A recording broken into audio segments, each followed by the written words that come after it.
Olá, minha querida amiga e meu querido amigo, nos encontramos mais uma vez para continuarmos aqui o nosso estudo desse assunto tão importante para a nossa vida prática relacionados com os dízimos e as ofertas. Obrigado porque você está aí comigo para a gente entender isso dentro da Bíblia. Não pode ser uma filosofia humana, não pode ser um argumento filosófico, um argumento por mais engenhosamente construído, não pode. Tem que ser uma revelação da palavra de Deus para que nós possamos compreender esse assunto. Obrigado porque você está aí comigo, tá bom? O propósito do dízimo.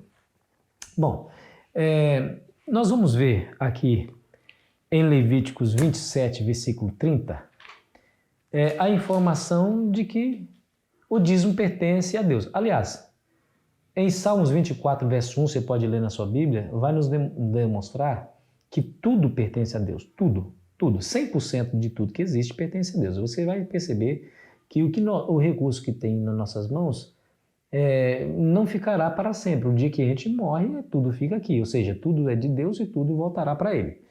Mas, de maneira específica, eu acho que Deus fez questão de denominar assim, para que não haja dúvida no nosso coração, Ele falou a respeito do dízimo.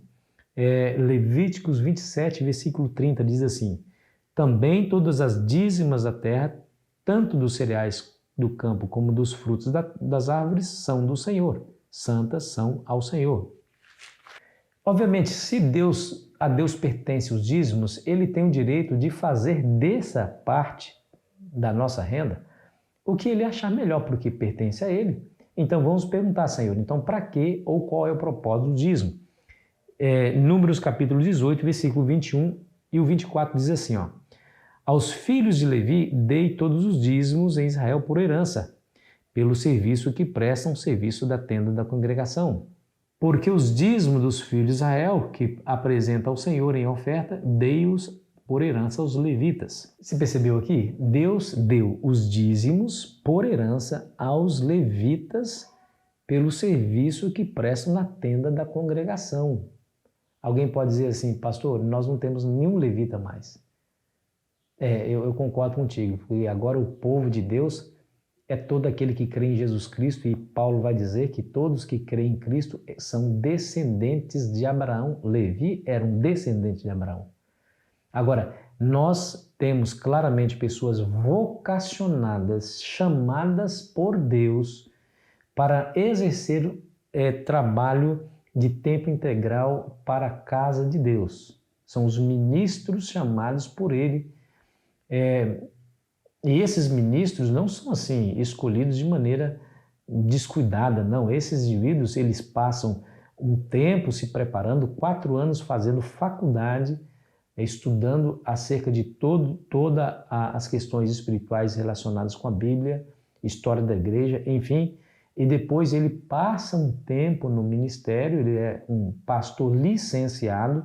Durante 4 anos a igreja vai avaliá-lo. Se no final desses 4 anos ele for de fato vocacionado e a igreja reconhecer esse chamado, a igreja então reconhece, impondo as mãos sobre esse indivíduo e ordenando ao ministério. Você percebe que é uma instituição cuidadosa. Ela não coloca qualquer uma pessoa para ser o seu pastor. Não, de maneira nenhuma. É uma instituição que passa por um devido cuidado criterioso para que a igreja possa ser preservada. Claro, nós não temos nenhum levita, mas nós temos pessoas na igreja de Deus que dedicam a sua vida integralmente ao serviço da tenda da congregação. Poderíamos chamar que espiritualmente são os levitas modernos. Mas Deus diz aqui que os levitas receberiam aí os dízimos. A eles dei os dízimos, porque eles na distribuição das terras, quando o povo de Deus entrou em Canaã, eles não receberam herança. Então a herança deles era justamente o dízimo. Ou seja, toda a nação de Israel deveria, por obrigação, sustentar os levitas, porque esses estavam a cargo da tenda da congregação para beneficiar o próprio povo. Coisa interessante, né? Nós vamos ver aqui em Atos 20, versículo 35, um princípio maravilhoso que diz assim, ó: Tenho-vos mostrado em tudo que, trabalhando assim, é mister socorrer os necessitados e recordar as palavras do próprio Senhor Jesus. Mais bem-aventurado é dar do que receber. Esse é o princípio que deveria nortear as nossas ações.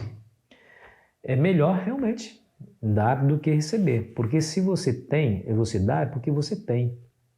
Se você recebe, é porque você precisa e não tem e alguém te dá. Então, mais bem-aventurada coisa é dar do que receber, porque você já foi abençoado e por conta disso você dá. E assim é a questão do dízimo.